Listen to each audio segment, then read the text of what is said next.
নমস্কার বন্ধুরা, চলে এলাম আবারও একটা মিনি ব্লগ নিয়ে। তোমাদের কাছে দেখতেই পাচ্ছ যে আমি কদবেলটাকে ফাটাচ্ছি। কদবেলটার গায়ের খোসাটা এতটাই শক্ত ছিল না যে কদবেলটা ফাটাতে গিয়ে আমার দাঁত মুখ ভেঙে যাচ্ছিল, তাই জোর করে কদবেলটাকে আমি ফাটালাম। আর এটা ছিল গাছের গাছ পাকা কদবেল, সেই জন্য কিন্তু ভিতরটা পেকে গিয়েছে, আর খোসাটা ছিল শক্ত, সেই জন্যই আমার ফাটাতে একটু বেশি কষ্ট ছিল। যাই হোক, চামচ দিয়ে ভালো করে গোল করে কদবেলটাকে বার করে নিলাম।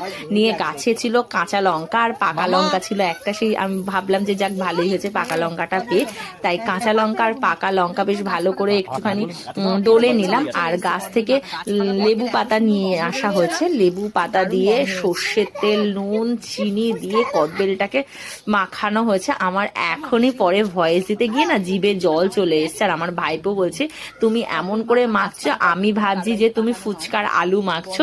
অসাধারণ খেতে হচ্ছে। আর গাছ পাকা কদবেলের